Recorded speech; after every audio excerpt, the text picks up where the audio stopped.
నమస్తే, నేను మీ నవీన్ కుమార్. ఈరోజు తెలంగాణ తెలుగుదేశం పార్టీకి సంబంధించినటువంటి ఐటీడీపీ రాష్ట్ర ప్రధాన కార్యదర్శి రాహుల్ గాంధీ గారితో ఉన్నాం. మనం వారిని అడిగి పార్టీ పరిస్థితులు, ఇప్పుడు రాబోతున్నటువంటి ఎంపీ ఎలక్షన్లలో తెలంగాణ తెలుగుదేశం పార్టీ తీసుకుంటున్నటువంటి ఏ విధమైనటువంటి చర్యల గురించి, అదేవిధంగా భవిష్యత్ కార్యక్రమాల గురించి రాహుల్ గాంధీ గారిని అడిగి మరిన్ని విషయాలు తెలుసుకుందాం. రాహుల్ గాంధీ గారు నమస్తే అండి. నమస్కారం అండి, ఎలా ఉన్నారు విజయ్ గారు? సార్ ఫైన్ అండి, మీరు ఎలా ఉన్నారు? Thank you. అన్నగారు, తెలంగాణ తెలుగుదేశం పార్టీ మొన్న జరిగినటువంటి ఎమ్మెల్యే ఎలక్షన్లో పోటీ చేయలేదు. ఇప్పుడు ఎంపీ ఎలక్షన్లు రాబోతూ ఉన్నాయి. ఇంతవరకు అతి లేదు గతి లేదు. అసలు పార్టీ అనేది తెలంగాణ రాష్ట్రంలో తెలుగుదేశం పార్టీ అసలు ఉన్నదా? ఏ ఒక్క పేపర్లో చూసినా, టీవీలలో చూసినా తెలంగాణ తెలుగుదేశం పార్టీకి సంబంధించినటువంటి ఏ ఒక్క వార్త కనిపించడం లేదు. మరి అటువంటిది ఇప్పుడు ఎంపీ ఎలక్షన్లైనా పోటీ చేస్తుందా? కార్యకర్తలకు ఏ విధమైనటువంటి భరోసాను కల్పిస్తారు? ఒకవేళ పోటీ చేస్తే కార్యకర్తలను ఏ విధంగా సంసిద్ధం చేస్తారు అన్నగారు?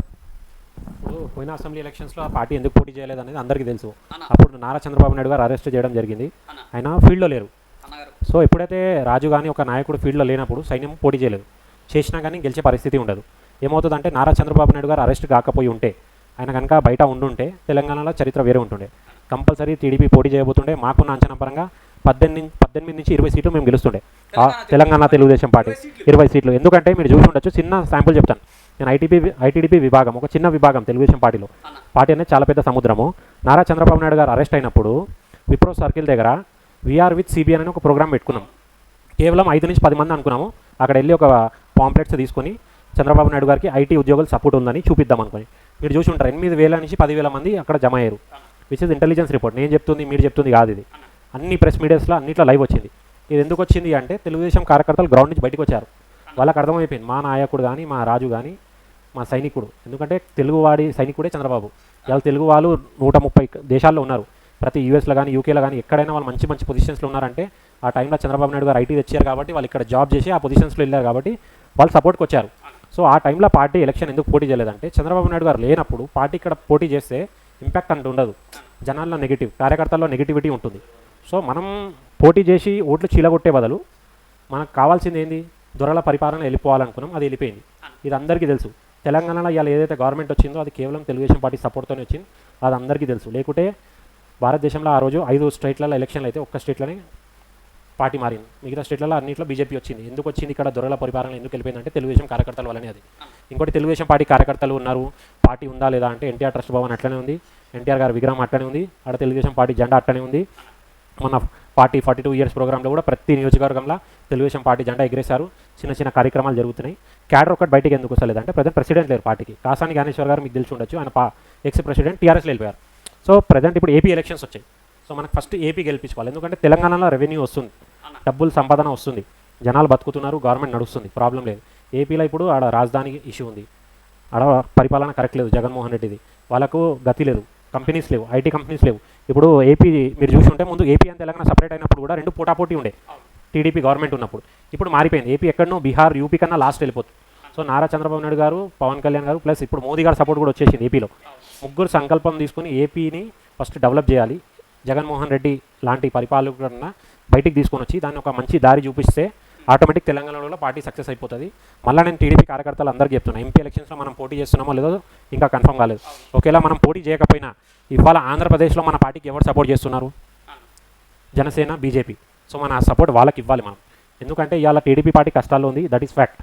ఎందుకంటే ఏపీ మనం గెలుచుకుంటేనే మళ్ళీ మన పార్టీ గట్టిగా ఉంటుంది. మళ్ళీ ఏపీలో పవర్లో వస్తే తెలంగాణలో ఆటోమేటిక్, దాని తర్వాత రాబోయే ఎలక్షన్ జిహెచ్ఎంసీ. గుర్తుపెట్టుకుని అందరూ, ఏపీలో గవర్నమెంట్ ఫామ్ అయ్యాక తెలంగాణలో రాబోయే ఎలక్షన్ జిహెచ్ఎంసీ. అప్పుడు మన పార్టీ సత్తా ఏందో మళ్ళీ చూపించచ్చు తెలంగాణలో. సో మన ప్రజెంట్ ఫోకస్ ఏంటంటే ఏపీలో మనం సపోర్ట్ చేయాలి.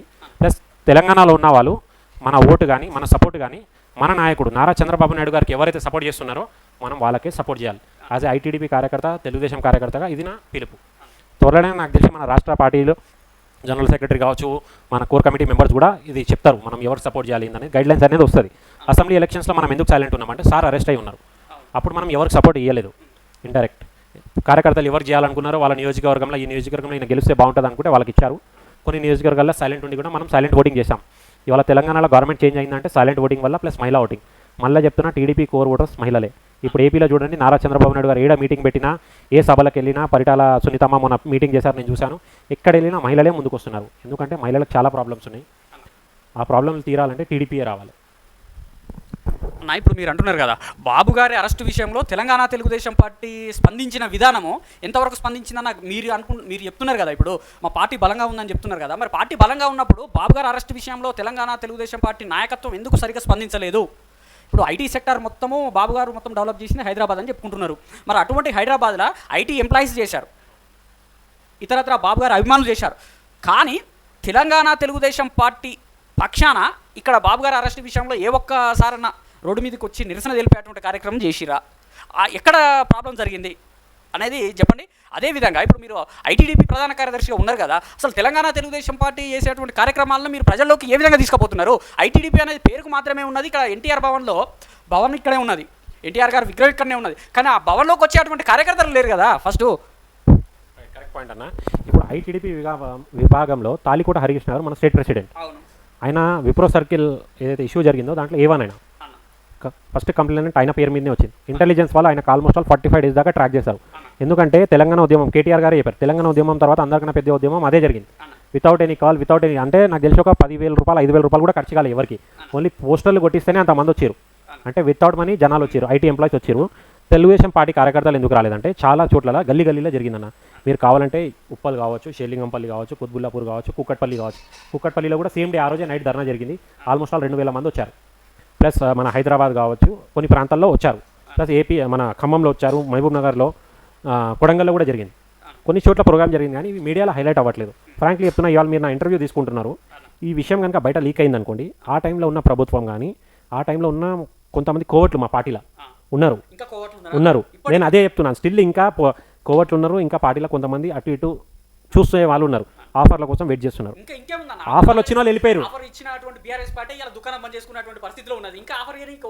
అదే అన్న, ఇప్పుడు మా స్టేట్ ప్రెసిడెంట్ ఉండే అన్న, నేను ఎలక్షన్స్ కన్నా ఎలక్షన్ డేట్స్ కన్నా 2 days బిఫోర్ ఎందుకు వెళ్ళిపోయారన్న? ఎందుకంటే ఇది మాకు ఇంటెలిజెన్స్ రిపోర్ట్ మాకు కూడా ఉండే, ఇక్కడ క్యాండిడేట్స్ డిక్లేర్ చేసినా కానీ మన పార్టీని డమ్మీ చేస్తారని, అందుకని వాళ్ళు వెళ్ళిపోయారు అక్కడ. ఎందుకంటే వాళ్ళ క్లియర్ ఇన్స్ట్రక్షన్స్ పైనుంచి వచ్చేసాయి అక్కడ. ఏమని టీడీపీ నుంచి ఎవరు టికెట్ ఇచ్చినా కానీ చిన్న వాళ్ళకి ఇచ్చేసేయండి, పని చేసినా చేయకపోయినా వాళ్ళని పని చేయనివద్దని. ఎందుకంటే కార్యకర్త ఇల్లు కూడా అనుకుంటారు, ఒక కార్యకర్త ఒక ప్రోగ్రామ్ చేయాలంటే ఆయన జోబులకి 500,000 రూపాయలు ఖర్చు పెట్టడానికి 10,000 ఖర్చు పెట్టడానికి ఎవరు ఇంకా ఆడాడు. కానీ ఏంటంటే లీడర్షిప్ దాన్ని ముందుకు తీసుకెళ్ళాలి. ఎందుకంటే లీడర్షిప్ పిలుపునియకుండా కార్యకర్త పిలుపునిచ్చిననుకో అది పార్టీ అగెన్స్ట్గా అయిపోతుంది. ఇప్పుడు నేను అనుకుంటున్నాను, నా గల్లీలో నేను ఒక ప్రోగ్రామ్ చేయాలనుకుంటున్నాను, నా ఏరియా ఇన్ఛార్జ్ ఎవరు, ప్లస్ నా కాన్స్టిట్యున్సీ ఇన్ఛార్జ్ ఎవరు, స్టేట్ ప్రెసిడెంట్ ఎవరు, స్టేట్ జనరల్ సెక్రటరీ ఎవరు, మన పొలిట్ బ్యూరో మెంబర్స్, మన స్పోక్స్ పర్సన్ ఎవరు, తెలంగాణలో ఉన్నారు స్పోక్స్ పర్సన్స్, వాళ్ళకి మనం ఫస్ట్ మన ప్రోగ్రామ్ అనేది పంపించాలి. పంపించాక వాళ్ళు ఓకే అంటేనే చేయగలుగుతాం. ఎందుకంటే ఇది నేను పర్సనల్గా నా ఇంటి బర్త్డే ఫంక్షన్ కాదు, మ్యారేజ్ ఫంక్షన్ కాదు, పార్టీ ప్రోగ్రామ్ కాబట్టి ప్రోటోకాల్ ఫాలో అవ్వాలి. ఇంకోటి తెలంగాణ కాదు ఏపీ ఇండియాలో డిసిప్లిన్ పార్టీ అంటే చంద్రబాబు నాయుడు గారు. నువ్వు ఎంత పెద్ద కార్యకర్త ఉన్నా, ఎన్ని సంవత్సరాల నుంచి పార్టీలో ఉన్నా కానీ ఒక్క డిసిప్లినరీ నువ్వు మిస్ అయితే నీకు పార్టీలోకి తీసేస్తారు. సో అందుకని అప్పుడు కూడా మా చాలామంది నాయకులు ప్లస్ మన అసెంబ్లీ కాన్స్టిట్యున్సీ ఇన్ఛార్జ్ చెప్పారు ప్రెసిడెంట్ గారికి, సార్ ఈ ప్రోగ్రామ్ చేద్దాం, క్యాండిల్ మార్చ్ చేద్దాం, అది చేద్దాం, ఏమన్నా కానీ పోలీస్ పర్మిషన్ లేదు, మనకు పర్మిషన్ లేవు, మనకు అరెస్ట్ చేస్తారు, మన మీద కేసులు పెడతారు అనేవాళ్ళు. సరే కేసులు పెట్టినా పెట్టించుకోనికి రెడీ ఉండే కానీ పార్టీని సపోర్ట్ లేదు కదా. కేసులకు భయపడే కార్యక్రమాలు చేయకుండా, ప్రజలకు అందుబాటులో లేకుండా, ప్రజా సమస్యల మీద కొట్లాడకుండా కేసులకు భయపడే తెలంగాణ తెలుగుదేశం పార్టీ సపరేట్ కూర్చున్నారు. ఇప్పుడు కార్యకర్తలు భయపడలేదన్న. ఇప్పుడు మనం అప్పుడు ఎవరు ఉన్నారు, పార్టీ ప్రెసిడెంట్ ఎవరు ఉన్నారు, ఆయన చెప్పాలి కదా, అరే కేసులు అయితే నేను ఉన్నా. ఇప్పుడు పార్టీ ప్రెసిడెంట్ అంటే ఇంటికి పెద్ద దిక్కు కదా, పార్టీకి పెద్ద దిక్కు, ఆయన సపోర్ట్ చేయాలి కదా, చెప్పాలి కదా, కనీసం నేను ఉన్నారా మీరు చేయండి, ఏమైతే నేను చూసుకుంటా అని. అయ్యేది కేసులైనా మనం అడ్వకేట్లను పెట్టుకుంటాం, మనమే కొట్లాడుకుంటాం. కానీ ఆయన పిలుపునిచ్చినప్పుడు, ఆయన స్పందించినప్పుడు కార్యకర్త ఏమనుకుంటాడు, అరే పార్టీ ప్రెసిడెంట్ స్పందిస్తలేడు, నేనేం చేయాలనుకుంటారు. సరే మనం ఆయన కాకుండా మనం పార్టీ లైన్లో పోయి చేస్తే మళ్ళీ అది పార్టీకి అగెన్స్ట్ అవుతుండే. సో అందుకనే ఎలక్షన్ విత్డ్రా చేసుకుంది, ఎందుకంటే క్లారిటీ లేకుండే. కార్యకర్తలు పోటీ చేద్దామన్నారు, మన ప్రెసిడెంట్ గారు వద్దన్నారు, అసలు చేస్తే ఎవరిని చేయాలనేది క్లారిఫై లేదు. ఒక్కొక్క సీట్లో 4 టికెట్లు అడుగుతున్నారు, ఆ 4 ఎవరికి ఇవ్వాలనేది తెలియదు. అదే చంద్రబాబు నాయుడు గారు బయట ఉంటే 48 గంటలు ఆయన ఎలక్షన్ స్టార్ట్ చేస్తాడు. ఇప్పటికీ చెప్తున్న ఎంపీ ఎలక్షన్స్లో బాబు గారు అనుకున్నారు అనుకోండి, 2 రోజుల ముందు పోటీ చేద్దామంటే ఆయన స్కెచ్ చేస్తే 48 గంటల్లో క్యాండిడేట్ రెడీ అయిపోతారు, పార్టీకి పోటీ చేసి గెలిచిపోతుంది. ఆయన చక్రం అట్లా ఉంటుంది. కానీ ఏంటంటే క్లారిటీ లేనప్పుడు కొన్నిసార్లు ఇంకా జరగాల్సి వస్తుంది, అది పార్టీకి మంచిది. ఇప్పుడు టీవీలలో మనం చూస్తాం, సిఎన్బీసీలో ఆడిగా కొంతమంది హంటర్స్ వచ్చినప్పుడు పులి ఇంకా వెళ్ళిపోతూ ఉంటుంది, అంటే భయపడినట్టు కాదు, అది దాని స్కెచ్ చూసుకుంటుంది, ఎక్కడి నుంచి ఎస్కేప్ కావాలి, ఎట్లా అటాక్ చేయాలనేది. ఫస్ట్ ఇప్పుడు మన టార్గెట్ ఏపీ, ఎందుకంటే ఏపీ ప్రజలు చాలా కష్టాల్లో ఉన్నారు. ఆడ ఏపీలో ఏం జరుగుతుందో అందరికీ తెలుసు, అప్పుల పాలైపోయింది రాష్ట్రం. ప్లస్ ఇప్పుడు ప్రజలు అక్కడ చంద్రబాబు నాయుడు గారిని కోరుకుంటారు. ఎన్డీఏ అలయన్స్ ఇప్పుడు మొన్నటి వరకు బీజేపీ మనతో దూరం ఉంది. పవన్ కళ్యాణ్ గారు ఫస్ట్ వచ్చారు, బాబు గారు అరెస్ట్ అయినాక వచ్చారు, అది కూడా ప్రెస్ మీట్ ఇచ్చారు, ఏమని మనం సపోర్ట్ చేస్తాము, ఎన్డీఏ అలయన్స్ చేద్దామని. మళ్ళీ మొన్న బీజేపీ వచ్చింది 10 రోజుల కింద. ఎందుకు వచ్చింది, వాళ్ళు కూడా గ్రౌండ్ సర్వే చేసుకున్నారు, చంద్రబాబు నాయుడుకి వేవ్ వచ్చేసింది, అగైన్ తెలంగాణలో ప్లస్ ఏపీలో టీడీపీ రాబోతుంది. బీఆర్ఎస్ దిగంగానే అందరికి అర్థమైపోయింది నెక్స్ట్ ఛాన్స్ ఇప్పుడు ఆపోజిషన్కి టీడీపీ ఉంది తెలంగాణలో. మళ్ళీ చెప్తున్నా, ఈ పార్లమెంట్ ఎలక్షన్స్ అయిపోయియండి, మళ్ళీ కొత్త స్టేట్ ప్రెసిడెంట్ రానివ్వండి. చూడండి ప్రజెంట్ ఉన్న ప్రభుత్వాన్ని ఎక్కడికక్కడ ఉతికి ఆరేస్తాం. రేవంత్ రెడ్డి మా మనిషి అని అనుకోకండి, ఆయన పార్టీ చేసి వెళ్ళిపోయిండు. ప్రత్యక్షంగా రేవంత్ రెడ్డి గారికి ప్రయోజనం చేకూర్చడానికే మొన్న ఎమ్మెల్యే ఎలక్షన్లలో తెలంగాణ తెలుగుదేశం పార్టీ పోటీ చేయలేదు. రేవంత్ రెడ్డి గారిని సీఎం కుర్చీలో కూర్చోబెట్టడానికి చంద్రబాబు గారు ఆడినటువంటి ఒక స్కెచ్లో భాగంగానే తెలంగాణ తెలుగుదేశం పార్టీ కార్యకర్తలందరినీ డమ్మీ చేసిర్రు. డమ్మీ చేయడం కాదండి, ఇప్పుడు మనం ఫస్ట్ బీఆర్ఎస్ని జరుపుకోవాలనుకున్నాం. బీఆర్ఎస్ని జరుపుకోవాలన్నప్పుడు 2 పార్టీలు ఉండే, బీజేపీ ఒకటి, కాంగ్రెస్ ఒకటి. So moment 1 month 45 days before బీజేపీకి ఉండే. ఎప్పుడైతే బీజేపీ ప్రెసిడెంట్ మారారో కార్యకర్తలు దెబ్బతిన్నారు. మీరు నేనని కాదు, బీజేపీ కార్యకర్తలను అడగండి. సడన్గా ప్రెసిడెంట్ చేంజ్ అయ్యేసరికి వాళ్ళు కొద్దిగా డౌన్ఫాల్ అయ్యారు. ఆ డౌన్ఫాల్ని పట్టుకొని రేవంత్ రెడ్డి క్యాచ్ చేసుకొని వెళ్ళిపోయాడు. రేవంత్ రెడ్డి క్యాచ్ చేసుకొని వెళ్ళిపోయినప్పుడు ఆయన మీటింగ్స్లో అన్నింటిలో చూడండి, ఆయన అదే అన్నాడు, నాకు చూసి చెయ్యి హస్తంని చూసి ఓటు వేయకండి, ఫస్ట్ ఆ దొరని దింపాలి, ఆ మూర్ఖుని దింపాలి. చాలా మాటలు మాట్లాడింది. సో తెలంగాణ ప్రజలు ఏమనుకోరు, ఫస్ట్ ఈయన ఫాస్ట్ వెళ్తున్నాం అందరికన్నా. సో ఎవరు వచ్చినా మనకు సంబంధం లేదు, కానీ ఫస్ట్ దొరల పరిపాలనతో మనకు విముక్తి కలగాలనేది అందరూ అనుకున్నారు. అందుకనే వాళ్ళకి సపోర్ట్ చేశారు. మా టీడీపీ కార్యకర్త ఇక్కడ కాంగ్రెస్ మీటింగ్లో పోలేదన్న, కండవలు వేసుకొని కూడా కొంతమంది సపోర్ట్ చేశారు. అంటే చాలామంది ఎమ్మెల్యేలు ఉంటారు. ఇప్పుడు నేను హైదరాబాద్లో ఉంటాను, ఇక్కడ ఏమైనా ఎమ్మెల్యేలు ఉండొచ్చు. మనం ఉప్పల్లో ఉంటాం, ఉప్పల్లో కూడా బీఆర్ఎస్ ఎమ్మెల్యే ఉన్నాడు. చాలా మంచి, మన ఏ ప్రోగ్రామ్ పిలిచినా వస్తారు. మనకన్నా టీడీపీ కార్యకర్తకు కానీ మన గలీలా కానీ మన బస్సులో ఎవరికైనా సపోర్ట్ కావాలంటే వాళ్ళు చేస్తారు. అట్లానే వాళ్ళు మన శత్రు కాదు కదా. మనం పోటీలో లేనప్పుడు వాళ్ళు అడిగారు, అరే భయ్ మీరు పోటీ చేస్తలేరు, మీరు నన్ను మంచిగా అనుకుంటే మీరు సపోర్ట్ చేయనంటే ఏ ఎమ్మెల్యే క్యాండిడేట్ కూడా ఎవరైతే మన టీడీపీ కార్యకర్తలకు కానీ మన తెలిసిన వాళ్ళకి సపోర్ట్ చేశారో మనం వాళ్ళకి సైలెంట్గా సపోర్ట్ చేసాం.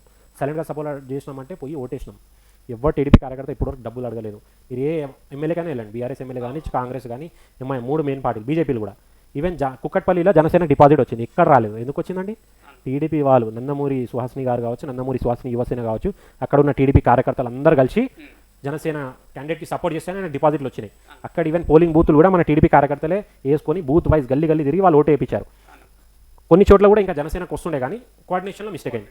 ఏంటంటే జనసేన పార్టీ ఎవరికైతే టికెట్ ఇచ్చిందో వాళ్ళు మన దగ్గర వచ్చి కోఆర్డినేట్ చేయలేదు. ఒకటి ఏంటంటే అన్న, మనది చాలా పాత పార్టీ, 40 years. ఇప్పుడు మీరు న్యూ పార్టీ నుంచి వచ్చారు, సరే మనం అలయన్స్ లేము కూడా, కానీ మీరు ఒక 2 steps ముందుకు వస్తే మనం 2 steps వస్తాం. కూకట్పల్లిలో ఎవరైతే క్యాండిడేట్ నిలబడ్డారో ఆయన వచ్చేసి మన నందమూరి సుహాసిని గారు, స్టేట్ వైస్ ప్రెసిడెంట్ ఆవిడ, ప్లస్ మన హరికృష్ణ గారు కూతురు. సో హరికృష్ణ గారు అంటే టీడీపీ కుడి భుజం. ఆయన వచ్చి మద్దతు అడిగినప్పుడు మనం మద్దతు చూపించినాం, మన సత్తాయంతో చూపించినాం కదా. కూకట్పల్లి డిపాజిట్లు వచ్చిన 45,000 50,000 ఓట్లు వచ్చినాయి ఆల్మోస్ట్ ఆల్. ఇంతకుముందు సుహాసిని గారు పోటీ చేసినప్పుడు కూడా 60,000 ఓట్లు వచ్చినాయి, 60 నుంచి 70,000. అంటే టీడీపీ ఓట్లు పడ్డటే కదా, ఉంది కదా టీడీపీ ఆడ. ఇప్పుడు మీరు పోయిన జిహెచ్ఎంసీ ఎలక్షన్లో చూసుకుంటే కూడా ప్రతి చోట టీడీపీ 3rd 4th వచ్చింది, 2nd బీజేపీ వచ్చింది. ఎందుకంటే బీజేపీ ఎందుకు వచ్చిందంటే నరేంద్ర మోదీ గారు కావచ్చు, అమిత్ షా గారు ఇక్కడ బీభత్సంగా ర్యాలీలు చేశారు కాబట్టి. అదే అప్పుడు కనుక టీడీపీ బీజేపీ అలయన్స్ అయి ఉంటే జిహెచ్ఎంసీలో మనం కూడా డిప్యూటీ మేయర్ తెచ్చుకుంటుండే. సో ఇప్పుడు ఎన్డీఏలో వచ్చాం, ఎన్డీఏ గవర్నమెంట్ ఫామ్ చేయబోతుంది ఇండియాలో 400+. ఎందుకంటే మోదీ గారి విజన్ కూడా చంద్రబాబు నాయుడు గారి విజన్ కూడా ఒకటే, డెవలప్మెంట్. ఎందుకంటే జనాల దగ్గర డబ్బులు ఉంటేనే గవర్నమెంట్ మంచిగా నడుస్తుంది, రోడ్లు మంచిగా ఉంటాయి, ట్యాక్సులు వస్తాయి, అందరూ మంచిగా జరుగుతుంది. జనాల దగ్గర డబ్బులే లేనప్పుడు ఏం చేస్తామన్నా, అన్ని రేట్లు పెంచుకోవాల్సి వస్తుంది కదా, అది మెయిన్ అన్న. సరే ఇదంతా మీరు చెప్తున్నారు కదా, అసలు ఇప్పుడు ఈ ఎంపీ ఎలక్షన్లలో అసలు పార్టీ పరిస్థితి ఎట్లా ఉంది? తెలంగాణ తెలుగుదేశం పార్టీ అసలు నాయకులు అనేవాళ్ళు ఉన్నారా తెలంగాణ తెలుగుదేశం పార్టీలో? అసలు ఒకప్పుడు తెలంగాణ అసలు తెలుగుదేశం పార్టీ అంటేనే కర్మాగారం అని చెప్పేది, నాయకులను తయారు చేసుకునేటువంటి కర్మాగారం తెలుగుదేశం పార్టీ అనేటువంటి పేరుండే. అటువంటి పార్టీకి ఈరోజు ఒక అనుబంధ రాష్ట్ర శాఖకు అధ్యక్షునిగా ప్రకటించుకోలేకపోతున్నాం అనేటువంటి ఫీలింగ్ వచ్చింది ఈరోజు జనాల్లో. గిట్ట వెళ్ళిపోయింది, ఇంకెక్కడ తెలుగుదేశం పార్టీ తెలంగాణలో లేదు కదా, అది ఆంధ్ర పార్టీ కదా అనేటువంటి ఒక ముద్ర వేసిరు. మరి దాన్ని మీరు ఇప్పుడు ప్రజల్లోకి ఎట్లా తీసుకుపోతున్నారు? తెలుగుదేశం పార్టీ అంటే 2 రాష్ట్రాల పార్టీ అని ఏ విధంగా తీసుకుపోతారు? ఇది ఆంధ్ర పార్టీ కాదు, ఇక్కడనే పుట్టింది, తెలంగాణలో పుట్టింది తెలుగుదేశం పార్టీ అని ఏ విధంగా ప్రజల్లోకి తీసుకుపోయి ఆ ఉన్నటువంటి ఆ ముద్రను చెరిపేసుకొని మళ్ళీ ఇక్కడ పాగా వేయాలని చూస్తున్నారు మీరు? ఇప్పుడు బీఆర్ఎస్ పార్టీ ముందు టీఆర్ఎస్ ఉండే, భారత రాష్ట్ర సమితి పెట్టుకొని ఇండియా మొత్తం మహారాష్ట్రలో ఎలక్షన్లో పోటీ చేద్దాము, అది చేద్దాం, ఇది చేద్దాం, నరేంద్ర మోదీ గారికి ఆపోజిట్లో ఉన్న ఎమ్మెల్యేలు నిలబెడదాం అనుకోరు. వాళ్ళు కనీసం హైదరాబాద్లో ఎంపీ క్యాండిడేట్ డిక్లేర్ చేయలేదు, సికింద్రాబాద్లో ఏదో కష్టం మీద డిక్లేర్ చేశారు పద్మారావు గారిని. ఆయన సీనియర్ మంచి, ఆయన కూడా ఒప్పుకోలేదు, కానీ పార్టీ ప్రెజర్ వల్ల చేసుకున్నారు. ఇప్పుడు మల్కాజ్గిరిలో క్యాండిడేట్ ఇంకా డిక్లేర్ చేయలేదు. ప్లస్ ఆల్రెడీ నిన్న 2-3 రోజుల కింద 12 మంది బీఆర్ఎస్ ఎమ్మెల్యేలు కాంగ్రెస్లో చేరబోతున్నారని లిస్ట్ వచ్చేసింది. సో బీఆర్ఎస్ పార్టీ పని అయిపోతుంది మెల్లమెల్లగా. ప్లస్ ఆ క్యాండిడేట్లు కూడా ఎవరు ఉన్నారు బీఆర్ఎస్ పార్టీలో ఎమ్మెల్యేలు, వాళ్ళు ఒకప్పుడు తెలుగుదేశమే అన్న, వాళ్ళు వెళ్ళిపోతున్నారు. ఎందుకంటే వాళ్ళకి అర్థమైపోయింది బీఆర్ఎస్ పని అయిపోతుందని. వాళ్ళు కాంగ్రెస్లో పోయినప్పుడు ఆ సెకండ్ ఆపోజిషన్ టీడీపీ ఉంటుంది తెలంగాణలో. ఎందుకంటే ఏపీలో గవర్నమెంట్ ఫామ్ కానీ చంద్రబాబు నాయుడు గారు మొత్తం స్కెచ్ చేస్తారు, ఏపీని ఎలా డెవలప్ చేయాలి, ఏం చేయాలి, సెంట్రల్ గవర్నమెంట్ సపోర్ట్ ఉంటుంది. అక్కడ ఉన్నప్పుడు మనం ఎన్డీఏలో పార్ట్నర్ ఉంటాం. ఎన్డీఏలో పార్ట్నర్ ఉన్నప్పుడు మనం తెలంగాణలో మళ్ళీ ఎలక్షన్స్ వస్తాయి జిహెచ్ఎంసీ. సో అప్పుడు నరేంద్ర మోదీ గారు కూడా అంటారు, బాబు గారు మీ సపోర్ట్ మాకు కావాలి, మా సపోర్ట్ మీకు కావాలి. అప్పుడు జిహెచ్ఎంసీలో మన మేయర్ కావాలి. జిహెచ్ఎంసీలో మేయర్ అయితే ఏమవుతుందంటే అన్న ఫస్ట్ జిహెచ్ఎంసీ అందరికన్నా ఇంపార్టెంట్ అన్న మున్సిపాలిటీ అనేది. ఎందుకంటే ఎమ్మెల్యే ఎంపీ కన్నా మున్సిపాలిటీ ఇంపార్టెంట్. ఎందుకంటే నీ గలీలో నీళ్ళు వస్తే ఫస్ట్ కార్పొరేటరే రావాలి, నీ గలీలో డ్రైనేజ్ ఉంటే కార్పొరేటర్ రావాలి, చెత్త ఉంటే కార్పొరేటర్ రావాలి, ఏది ఉన్నా కానీ ఫస్ట్ కార్పొరేటర్ నుంచే పని స్టార్ట్ అవుతుంది. ఎమ్మెల్యేలు ఎంపీల తర్వాత వాళ్ళు ఫండ్ ఇచ్చినా కానీ చేపియాల్సింది కార్పొరేటర్. ఇంకోటి మీకు చరిత్ర తెలియవచ్చు, 2016 వరకు ఎప్పుడైతే జిహెచ్ఎంసీలో మన డిప్యూటీ మేయర్ మన కార్పొరేటర్లు ఉన్నప్పుడు వరకు జిహెచ్ఎంసీ బడ్జెట్ పాజిటివ్లో ఉండే. తెలంగాణ డివైడ్ అయినప్పుడు కూడా జిహెచ్ఎంసీ అనేది 150 కోట్లు ప్రాఫిట్లో ఉండే. జిహెచ్ఎంసీ బాండ్స్ కూడా ప్రాఫిట్లో ఉండే, కానీ దాని తర్వాత మొత్తం లాస్లో అయిపోయింది. ఎందుకైందన్న అంటే క్లారిటీ లేదు, వచ్చే కాంట్రాక్ట్లలో కల్తీలు ఉన్నాయి. ఇప్పుడు రోడ్లు వేయగానే నెల రోజులే వెళ్ళిపోతున్నాయి. కానీ ఒకప్పుడు మీకు తెలిసి ఉంటే చంద్రబాబు నాయుడు గారు సీఎం ఉన్నప్పుడు గవర్నమెంట్ ఆఫీసర్లు భయపడుతున్నారు, చాలామంది వాలంటరీ రిటైర్మెంట్లు తీసుకున్నారు. ఎందుకంటే గవర్నెన్స్ ఆయన ఏమంటాడు, నీకు ఎంత జీతం కావాలి చెప్పు, 10%, 20%, 30% హైక్ ఇస్తా, కానీ ఎక్కడ అవినీతి జరగదు, నాకు పని కావాలి, నువ్వు పని చేయి, నువ్వు ఒక ఆఫీసర్ ఫలానా డిపార్ట్మెంట్ ఎలక్ట్రిక్ డిపార్ట్మెంట్ నీకు వర్క్ ఇచ్చారు, నువ్వు 100% వర్క్ చేసి డిమాండ్ చేయి గవర్నమెంట్కి, సార్ నేను ఫలానా డిపార్ట్మెంట్ ఫలానా ప్రెసిడెంట్ మాకు ఈ పని చెప్పారు గవర్నమెంట్, మేము చేసాం సార్, మా డిపార్ట్మెంట్కి కష్టం ఉంది, మాకు శాలరీలు సరిపోతలేవు, మాకు టీఏడీఏ సరిపోతలేదు, మాకు హెల్త్ ఇన్సూరెన్స్ సరిపోతలేదు, మీకు ఏం కావాలన్నా డిమాండ్ చేయొచ్చు. నువ్వు పని కరెక్ట్ చేయనప్పుడు డిమాండ్ ఎట్లా చేస్తావు? సో ఆ డిమాండ్ చేయాలంటే పని చేయాలి, పని చేయాలంటే భయం ఉండాలి గవర్నమెంట్ పైన, వాళ్ళకు ఉండాలి, అరే నేను పని చేయకపోతే నన్ను తీసేస్తాను, నా పైన ఎంక్వైరీ అవుతుందని. ఇప్పుడు మొన్న 10 సంవత్సరాల గవర్నమెంట్ ఏం చేసిందో మన అందరికీ తెలుసు. ప్లస్ ఇప్పుడు వచ్చిన కాంగ్రెస్ గవర్నమెంట్ కూడా స్టేబుల్ ఉంటుందో లేదో అందరికీ డౌటే ఉంది. ఎందుకంటే ఆల్రెడీ వాళ్ళు ఏం చెప్పారు, పవర్లో ఫుల్ మెజారిటీతో వచ్చారు. వచ్చినాక సైలెంట్గా ఎవరైతే ఎంఐఎం వాళ్ళ మీద వాళ్ళు పోటీ చేశారో ఇండియా మొత్తంలో, రాహుల్ గాంధీ, ప్రియాంక గాంధీ, సోనియా గాంధీ ఏమంటారు, ఎంఐఎం అనేది బీజేపీ బీ టీం అంటారు. రాగానే రేవంత్ రెడ్డి వాళ్ళిద్దరు కలిసిపోయారండి. అంటే వాళ్ళ రాణి ఒక మాట చెప్తుంది, ఏమని, వీళ్ళతో మనకు సంబంధం లేదని. వీళ్ళ మంత్రి ఏమో పోయి వాళ్ళతోనే కలుస్తున్నాడు కదా అండి, తప్పు కదా, వాళ్ళ క్లారిటీ లేదు. అంటే స్టేట్లో గవర్నమెంట్లో ఫామ్ అయినప్పుడు నీకు వాళ్ళ ఎమ్మెల్యేల సపోర్ట్ అవసరం లేదు, నువ్వు వాళ్ళ సపోర్ట్ ఎందుకు తీసుకుంటున్నావు? ఇప్పుడు నీకు ప్రజలు ఫుల్ మెజారిటీ ఇచ్చినప్పుడు నువ్వు ప్రజల పని చేసుకోవాలి. ఇప్పుడు నువ్వు బీఆర్ఎస్ నుంచి వచ్చిన ఎమ్మెల్యేలు కూడా ఎందుకు తీసుకుంటున్నావు? ద బీఆర్ఎస్ ఏదైతే మిస్టేక్ చేసిందో Congress is doing the same. So Congress వెళ్ళిపోతుంది ఇట్లా ఉంటే, ఎందుకంటే ప్రజలు కూడా గమనిస్తారు. ఇప్పుడు బీజేపీ కావాలంటే ఎంతసేపు అన్నా, బీజేపీకి 8 మంది ఎమ్మెల్యేలు వచ్చారు, దాన్ని 30 మంది చేసుకోవాలంటే పెద్ద మాట కాదు బీజేపీకి ఇక్కడ తెలంగాణలో. వాళ్ళు ఎందుకు చేస్తలేరు? ఎందుకంటే వాళ్ళు చూస్తున్నారు ఈ గవర్నమెంట్ కూడా పబ్లిక్ చూసుకుంది అనుకోండి, దాని తర్వాత రాబోయేది కూడా తెలంగాణలో ఎన్డీఏ గవర్నమెంట్. ఎన్డీఏలో బీజేపీతో మనం అలయన్స్ ఉంటాం.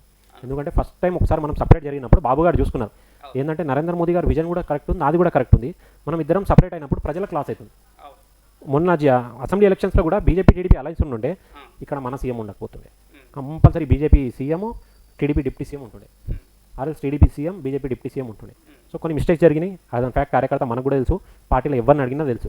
ఇంకా పార్టీలో చాలామంది ఉన్నారన్న, అరవింద్ కుమార్ గౌడ్ గారు ఉన్నారు, బక్కల్ నరసింహులు గారు ఉన్నారు, జ్యోత్స్న గారు ఉన్నారు, అనూప్ బొగుడి గారు ఉన్నారు, మన పొగాకు జయరామ్ చంద్ర ఉన్నారు, తెలుగు యువత అందరూ ఉన్నారు. But present AP elections is first focus for TDP and BJP also. ఇప్పుడు బీజేపీ తెలంగాణ ఎంపీలు పోటీ చేస్తుంది. సో మన పార్టీ నుంచి కాల్ వస్తే we're ready to give our support to them. ఎందుకంటే పార్టీ ఎవరికి సపోర్ట్ చేయమంటే వాళ్ళకే చేస్తాం. మనం సపోర్ట్ చేస్తే వాళ్ళు గెలిచిపోవడం కష్టం కాదు, 10+ గెలుస్తారు బీజేపీ. ఒకవేళ టీడీపీ సపోర్ట్ తీసుకుంటే వాళ్ళు కంపల్సరీ, తీసుకోకపోతే కొద్దిగా కష్టం అవుతుంది వాళ్ళకి. ఏపీలో అయితే మనం 150+ ఎమ్మెల్యేస్ 20+ ఎంపీస్ గెలవబోతున్నాం, ఆల్ సర్వేస్ అదే చెప్తున్నాయి. సో కొద్దిగా డౌన్ఫాల్ ఉంటుంది ప్రతి ఒక్కరి లైఫ్లో, కానీ ఒకటేసారి బౌన్స్ బ్యాక్ అవుతుంది. సింపుల్ ఎగ్జాంపుల్ చెప్తా జనాలకు, 3 months కింద వరకు అనిల్ అంబానీ అందరికి తెలుసు, రిలయన్స్ కంపెనీ లాస్లో అయిపోయింది, ఎన్నో కంపెనీస్ బ్యాంక్ కరప్ట్ అయిపోయింది. కానీ 3 monthsలో 9,800 crores ప్లస్ వెల్త్ క్రియేట్ అయిపోయింది అనేది. అంటే చక్రం తిప్పింది ఆయన. మొన్నటి వరకు ఏ మీడియా ఆయన ఫోకస్ చేయకపోతుండే, అసలు ఆయన ఉన్నాడా లేదా, అయిపోయింది రిలయన్స్ అనిల్ అంబానీ అయిపోయింది అనుకోరు మీరు. ఇప్పుడు మనీ కంట్రోల్ కానీ ఏదైనా ఫైనాన్షియల్ యాప్ ఓపెన్ చేస్తే ఎక్కడ చూసినా రిలయన్స్ అనిల్ అంబానీ అని వస్తుంది. ఎందుకంటే కొన్నిసార్లు మంచి డౌన్ఫాల్ అవుతుంది బిజినెస్లో కానీ, పర్సనల్ లైఫ్లో కానీ, పొలిటిక్స్లో. డౌన్ఫాల్ అయినప్పుడు తొందరపడద్దు, వెయిట్ చేయాలి. దేవుడు మనకి ఎంత కిందికి తీసుకొని పోతాడంటే అంత బౌన్స్ కొడతాం మనం. సో అందరి లైఫ్లో అదే జరుగుతుంది, తెలంగాణ తెలుగుదేశం కూడా అదే జరగబోతుంది. చాలా మంచి కార్యకర్తలు ఉన్నారు, నాయకులు కూడా ఉన్నారు. రేపు చంద్రబాబు నాయుడు గారు ఏపీ అయిపోయాక ఇక్కడనే ఫోకస్ ఇస్తారని మాట ఇచ్చారు. ఇది పర్సనల్ విషయం, చాలామందికి తెలియదు, కొంతమంది నాయకులకే తెలుసు.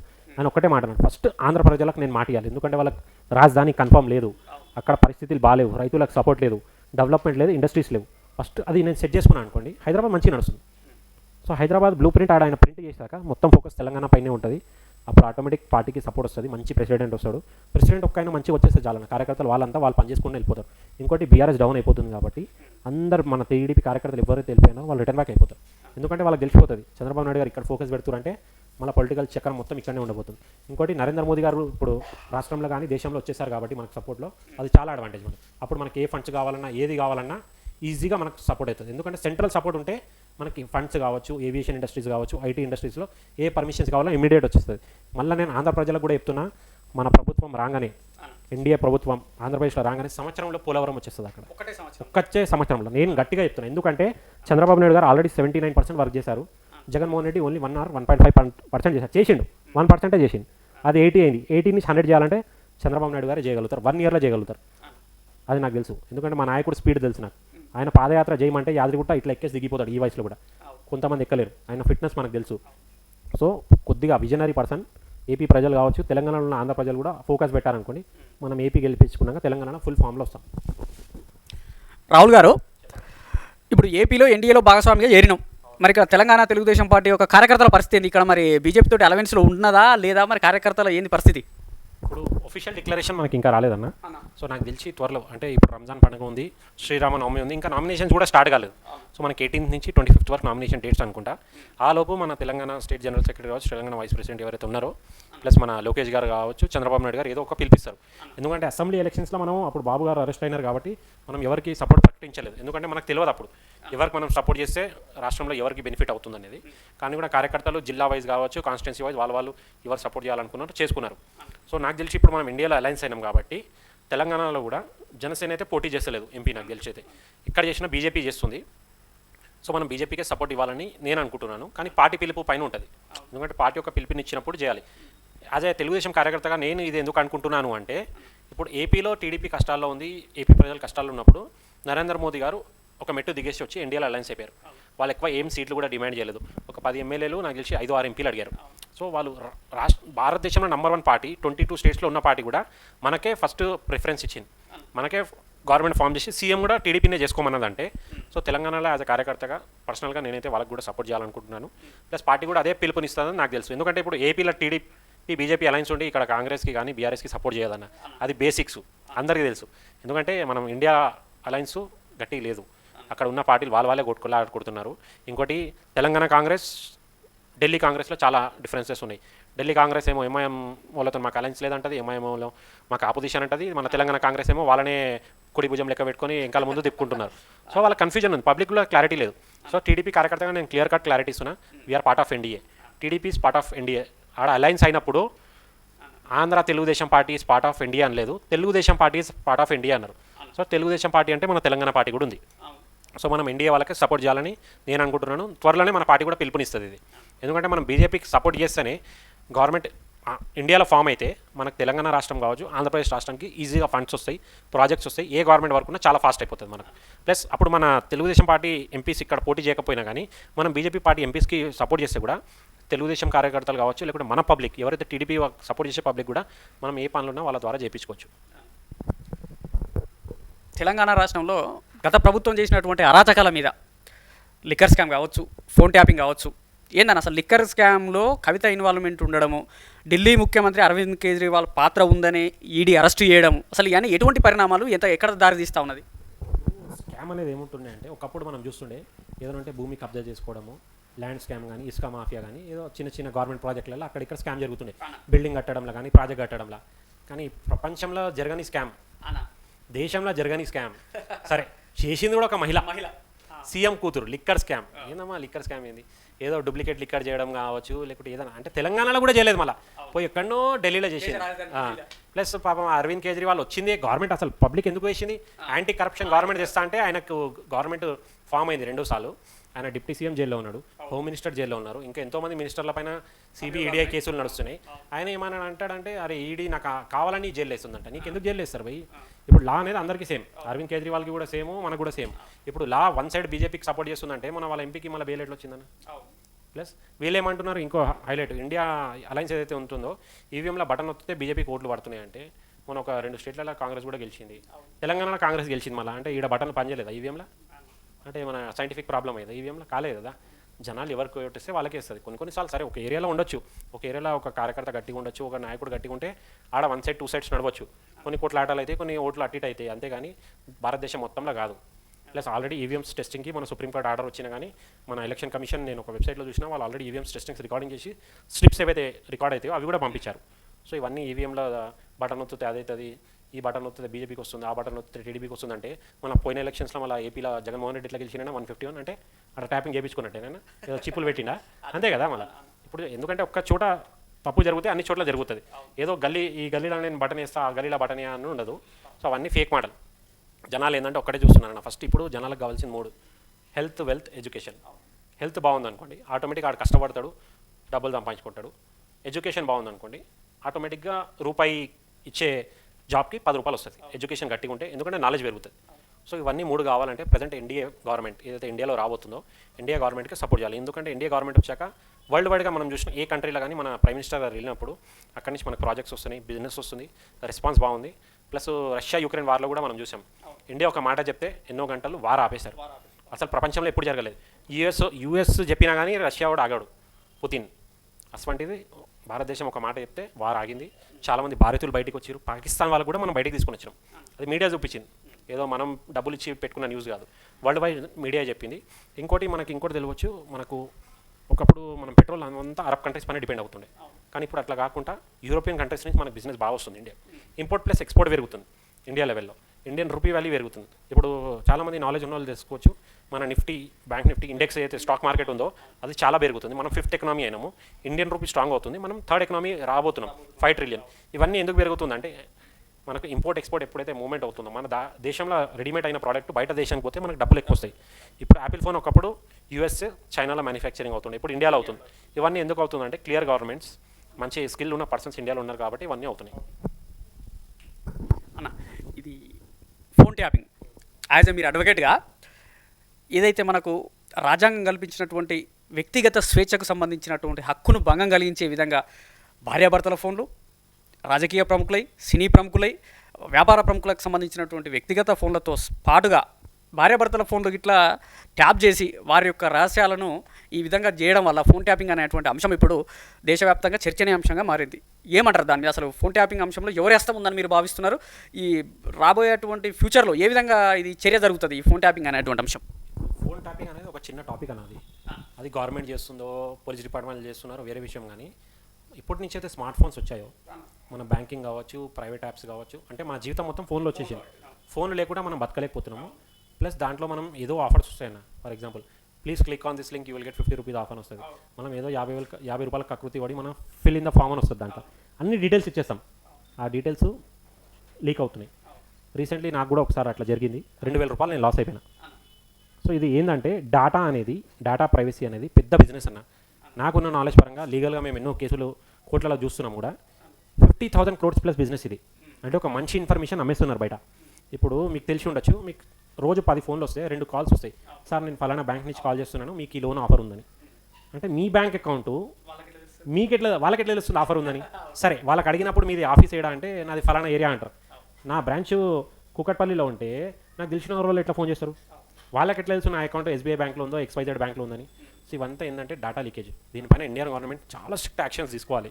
ఆల్రెడీ డేటా ప్రైవసీ గురించి చాలా యాక్ట్స్ ఉన్నాయి, కానీ పబ్లిక్ కూడా అంతా పట్టించుకుంటలేదు.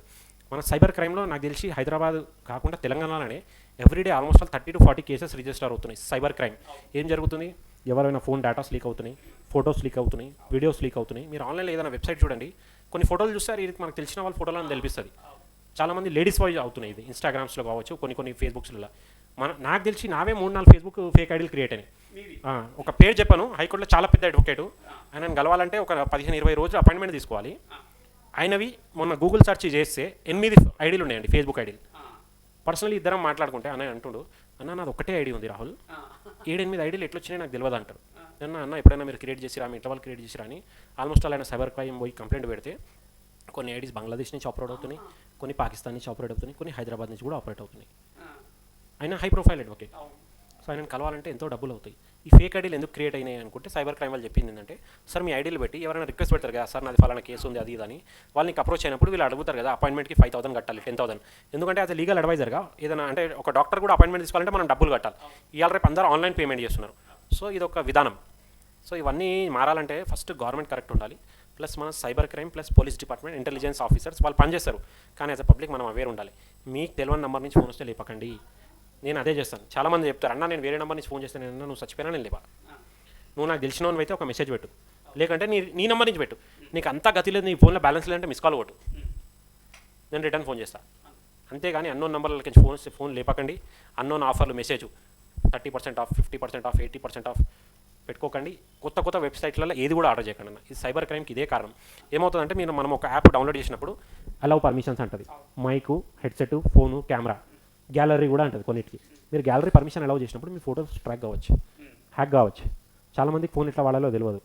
ఇవన్నీ తెలియకుండానే జరుగుతాయి. కానీ దీనికి రెస్పాన్సిబుల్ మనమే. ఏదైతే 10%, 20%, 30% ఆఫర్లకు పోతామో ఏదో ఒక రోజు ఆఫర్ గట్టిగా అవుతుంది మనకి. మా పర్సనల్గా మనకు తెలిసిన వాళ్ళకి అట్లనే జరిగింది. ఒక కంపెనీ వెబ్సైట్ నుంచి మీకు ఆఫర్ వచ్చింది, మీరు రెగ్యులర్గా అక్కడ ఆర్డర్ చేస్తున్నారు, మీకు డిస్కౌంట్ వచ్చింది అంటే same logo, only capital letter small letter change చేశారు వాళ్ళు. కంపెనీ నేమ్ స్మాల్ లెటర్ ఉన్నదాన్ని 2 లెటర్లు క్యాపిటల్ పెట్టి లోగో రెడీ చేశారు. తెలివిగా దాన్ని రిజిస్టర్డ్ చేయించుకున్నారు, ఫ్రాడ్ చేసేసారు స్ట్రైట్ అవే. సైబర్ క్రైమ్కి వెళ్తే వాళ్ళు అంటున్నారు, మీరు ఎందుకు ఆకృతి పడుతున్నారండి, 40 రూపాయలు చక్కెర ఉంటే ఆడ 36కి ఇస్తే ఎందుకు తీసుకున్నారు, 40కి తీసుకోవాలి కదా, బయట షాప్లో కనుక్కోవాలి కదా. ఎగ్జాంపుల్ చెప్తున్నాను. కానీ మనం ఏంటంటే ఆఫర్లు అని చూస్తున్నాము, బయట కూడా అదే జరుగుతుంది. ఇంకోటి చాలామంది అంతా 90% మనం ఆన్లైన్ ఏదైతే చేస్తున్నామో రిజిస్టర్డ్ కంపెనీస్తో చేయండి. కొత్త కంపెనీస్తో ఏది ఆర్డర్ చేయకండి. మన డీటెయిల్స్ దయచేసి ఎవ్వరికి ఇవ్వకండి. ఇంకా స్పెషల్లీ నేను లేడీస్కి చెప్తున్నాను, ఎందుకంటే చాలా డైవర్స్ కేసెస్ వస్తాయి మా దగ్గర. ప్లస్ అంటే పొలిటికల్ కూడా మనం అబ్జర్వ్ చేస్తే లేడీస్ ఏమవుతాయంటే ఫొటోస్ మార్పు చేయడం కానీ, వాళ్ళ డమ్మర్స్ బయట లీక్ అవుట్ కావడం కానీ, ఆడెవడో వీళ్ళకి ఫ్రెండ్ రిక్వెస్ట్ పంపించడం, వీళ్ళతో మాట్లాడడం, ఏదో ఒకటి జరుగుతుంది. అది ఇంట్లో వాళ్ళ హస్బెండ్కో, ఫాదర్కో, బ్రదర్కో తెలిస్తే ఆ అమ్మాయి క్యారెక్టర్ అసాసినేషన్ అవుతుంది. ఆ అబ్బాయితో అమ్మాయి మాట్లాడకపోతే ఆడ వీళ్ళ కాంటాక్ట్స్ అన్నీ తెలుసుకుంటాడు. వాళ్ళకి ఫోన్ చేసి ఈ అమ్మాయితో నాకు అఫేర్ ఉంది, ఈ అమ్మాయి నాకు పరిచయం ఉంది, ఈ అమ్మాయి నన్ను పెళ్లి చేసుకుంటా అని చాలా ఇట్లాంటివి జరుగుతున్నాయి. సో స్పెషల్లీ లేడీస్కి ఒక్కటే చెప్తున్నాను, మన ఆల్ ఓవర్ ఇండియాలో ఎలాంటి మీ ఫొటోస్ పెట్టకండి. స్టేటస్లలో పెట్టాలనుకుంటే మనకు తెలిసిన వాళ్ళకే ట్యాగ్ చేయండి. ఏదో లైక్స్ కోసం, కామెంట్స్ కోసం మీరు కాకృతి పడకండి. దాంతో జీవితాలు అన్నీ చెడిపోతున్నాయి. ఇవాళ క్రైమ్ పెరగడానికి కూడా రీజన్ అదే. ఇప్పుడు ప్రతి ఇంట్లో ఎక్కడైతే ఒక లేడీ ఉంటుందో అక్కడ ఏదో ఒక ఇష్యూ జరుగుతుంది. ఎందుకు జరుగుతుందంటే రెస్పాన్సిబుల్ ఇవే మేజర్ ఇష్యూస్. సో దీనిపైన మనం కొద్దిగా ఫోకస్ పెట్టుకుంటే సొసైటీలో కూడా బాగుంటుంది. ఇంకోటి చాలామంది పాలిటిక్స్లో కూడా లేడీస్ రావాలనుకుంటారు, కానీ వాళ్ళు ఎందుకు వస్తలేరంటే దీనివల్లనే, ఈ ఇష్యూస్ వల్లనే. ఒక లేడీ ఎవరైనా బయటికి వస్తే వాళ్ళని ట్రోల్ చేస్తున్నారు. ఎగ్జాంపుల్ ఇప్పుడు హైదరాబాద్ నుంచి మాధవీలత మేడం గారని బీజేపీ నుంచి ఎంపీ క్యాండిడేట్, ఆవిడ 10-15 రోజుల నుంచి సోషల్ మీడియాలో అక్కడిక్కడ రావడం ట్రోల్ అయితే ఆవిడ క్యారెక్టర్ గురించి అసాసినేషన్ అవుతుంది. ఆవిడ ఏ స్కూల్లో చదివింది, ఆమెకి ఎంత మార్క్స్ వచ్చినాయి, ప్లస్ ఆమె మార్క్ చేసిన ఫొటోస్, వీడియోస్ వస్తున్నాయి, చాలా జరుగుతున్నాయి. ఎందుకంటే రీసెంట్లీ నాకు కూడా 2-3 రావడం జరిగింది. మనం తెలిసిన బీజేపీ కార్యకర్తలకు అది పంపించి చెప్పాం, ఈ ఫేక్ ఛానల్స్ నుంచి వస్తున్నాయి. అవి వాళ్ళు ఎంక్వైరీ చేసుకుంటే పాకిస్తాన్ నుంచి ఆపరేట్ అవుతుంది. అంటే పాకిస్తాన్ వాళ్ళకు హైదరాబాద్లో ఎవరో లేడీ పోటీ చేస్తే వాళ్ళకి ఇన్ఫర్మేషన్ ఎన్నించిపోతుంది. అంటే మన దగ్గర ఎక్కడో లోపాలు ఉన్నట్టు. సో దీనిపైన వాళ్ళు ఆల్రెడీ స్పందిస్తున్నారు. సో దీనివల్ల ఏమవుతుందంటే మహిళలు కూడా బయటికి రారన్న పాలిటిక్స్లో కావచ్చు, పర్సనల్ లైఫ్లో. ఇది చాలా ఎఫెక్టివ్. సో దీనిపైన మనం చాలా ఫోకస్ పెట్టుకోవాలి. ఒకటి, మన ఇన్ఫర్మేషన్ ఎంత సేఫ్ అండ్ సెక్యూర్ ఉంటే అంత పెట్టుకోవాలి. మనకి ఎప్పుడైనా ఎక్కడైనా డౌట్ అనిపించిందంటే ఇమీడియట్గా డైల్ 100 డైల్ చేయండి, నా ఫోన్లో ఇది ప్రాబ్లం అవుతుంది, లేకుంటే నాకు ఎవరిపైన డౌట్ ఉంది. ఎందుకంటే చాలామంది మహిళలు బయటికి చెప్పలేరు, కొన్నిసార్లు ఏదైనా జరుగుతాయి సంఘటనలు. మీరు తెలియకపోయినా పోలీస్ కంప్లైంట్ అయితే మ్యాండేటరీ ఇవ్వండి. 0 FIR అనే ఆప్షన్ ఉంది మహిళలకు. ఆల్ ఓవర్ ఇండియాలో వాళ్ళు ఎక్కడైనా పోయి కంప్లైంట్ ఇవ్వచ్చు. వాళ్ళకు పోలీస్ స్టేషన్ ఓనికి భయం ఉంది, నేను వెళ్ళాను అంటే ఇంట్లో కూర్చొని డైల్ 100 చేయండి, పోలీస్ వాళ్ళు మీ ఇంటికి వస్తారు. వాళ్ళు రాని పక్షంలో మీకు నియర్ బైలో ఉన్న ఏ పోలీస్ ఆఫీసర్ కావచ్చు, అడ్వకేట్ కావచ్చు, ఎవరైనా లీగల్ నాలెడ్జ్ ఉన్న పర్సన్ మీరు కాంటాక్ట్ అయితే you will get and help. Even మన తెలంగాణ స్టేట్ గవర్నమెంట్ కూడా రీసెంట్లీ, నేను ఇది మూసీ నది దగ్గర ఒక బ్రిడ్జ్ ఉంది మనకు, అక్కడ చెత్త ఇష్యూ వస్తుంది, చాలామంది లేడీస్ కూడా ఇబ్బంది అవుతుంది రోడ్ క్రాస్ చేయడానికి. ఎందుకంటే ఆ బ్రిడ్జ్ క్రాస్ చేసే వెళ్ళాలి, ఇంకో రోడ్ లేదు. ఆ బ్రిడ్జ్ మీద చెత్తలు వేస్తుంటే నేను చాలామంది చూస్తున్నాను, లేడీస్ అక్కడి నుంచి వెళ్ళాలంటే వాళ్ళకి ఇబ్బంది అవుతుందంటే మన తెలంగాణ స్టేట్ గవర్నమెంట్కి నేను ఒక ట్వీట్ చేశాను, జిహెచ్ఎంసీ ట్వీట్ చేస్తే ఇమీడియట్లీ అది రెక్టిఫై అయిపోయింది. ఒకటి ఏంటంటే ఎక్కడైనా తప్పు జరిగితే మనం సోషల్ మీడియా ద్వారా ఒక దాన్ని స్పందిస్తే ఈజీలీ సాల్వ్ అయిపోతుంది. ఒకవేళ మీరు స్పందించలేరు అంటే మీకున్న నియర్ బై వాళ్ళకి చెప్పండి, లేదంటే పోలీస్ డిపార్ట్మెంట్ కానీ చెప్పండి. డైల్ 100 అనేది కంపల్సరీ వాడండి. మహిళలకు చెప్తున్నాను, మీకు కంపల్సరీ పోలీస్ హెల్ప్ వస్తుంది. ఎందుకంటే ఒక డైల్ 100 ప్లస్ షీ టీమ్ అని మనకు ఒక సపరేట్ తెలంగాణలో ఆఫీస్ ఉందండి. ఇండియా మొత్తంలో చాలా ఉన్నాయి, కానీ మనకు సపరేట్ తెలంగాణలో ఉంది. Telangana state government, BRS government కూడా ఈ పనులు లేడీస్ పైన జరిగే అరాచాలు కావచ్చు, సైబర్ క్రైమ్ పైన బాగానే పనిచేసింది. ఎందుకు అబద్ధాలు చెప్పాలి, కాంగ్రెస్ గవర్నమెంట్ కూడా చేస్తుంది.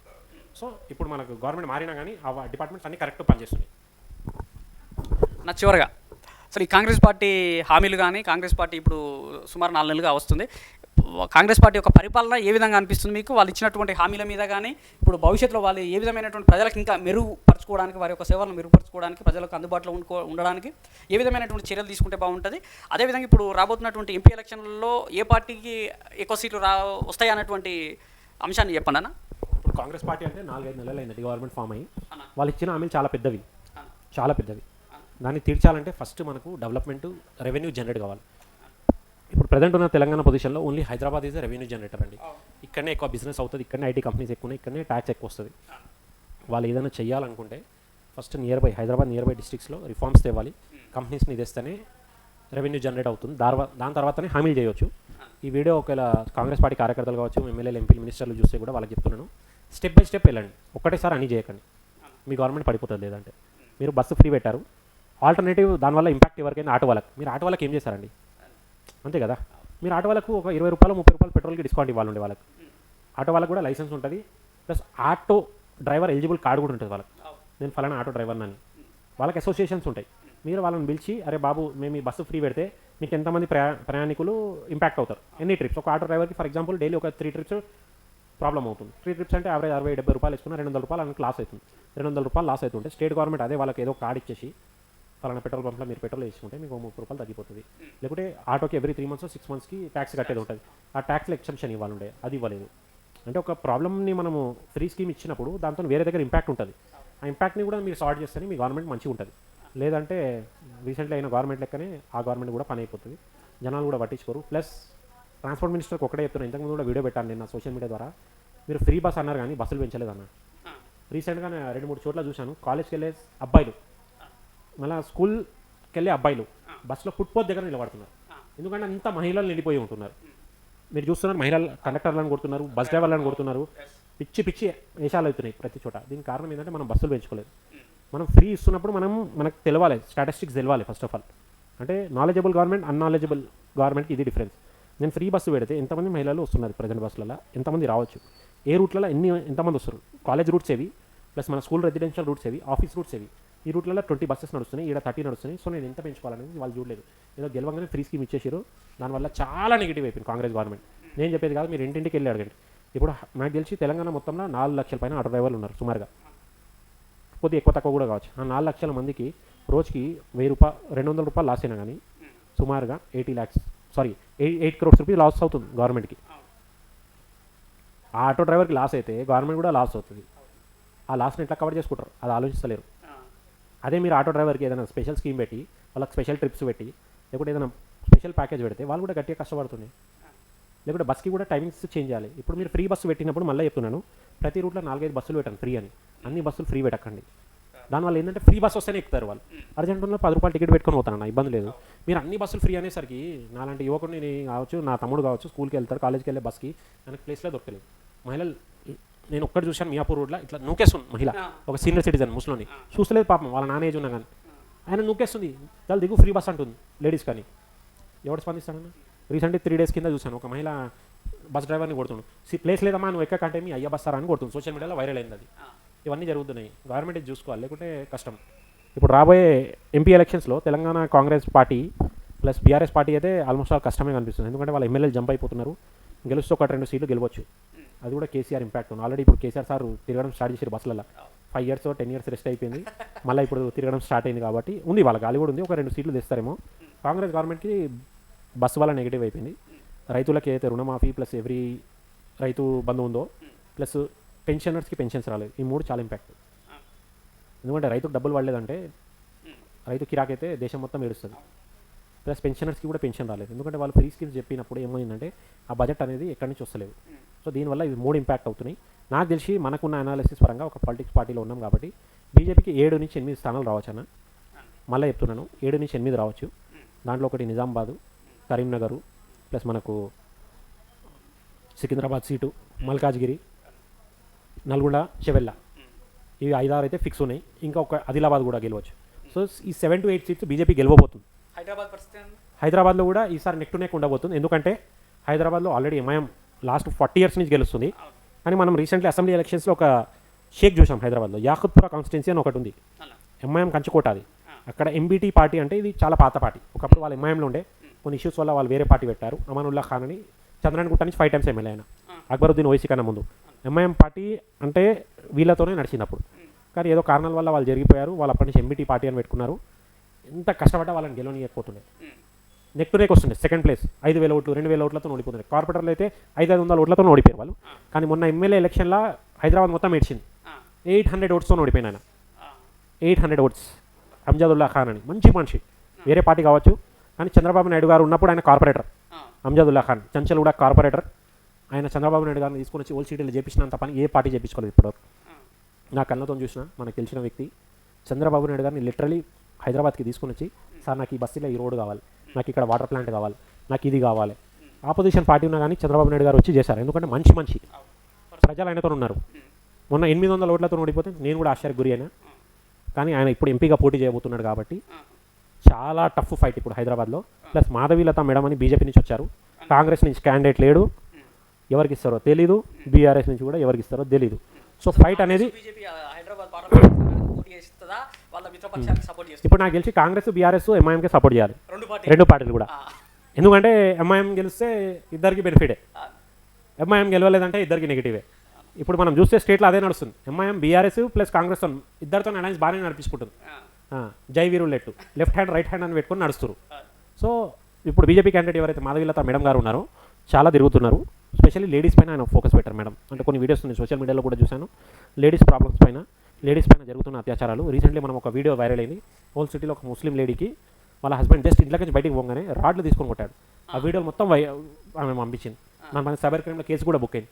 జస్ట్ ఇంట్లోకి నుంచి బయటికి వెళ్ళింది ఆమె, నాకు తెలియకుండా ఎట్లా బయటికి వెళ్ళినామని. సో ఇది అరబ్ కంట్రీస్లో మన హైదరాబాద్ లేడీస్లకు చాలా క్లిష్ట పరిస్థితి.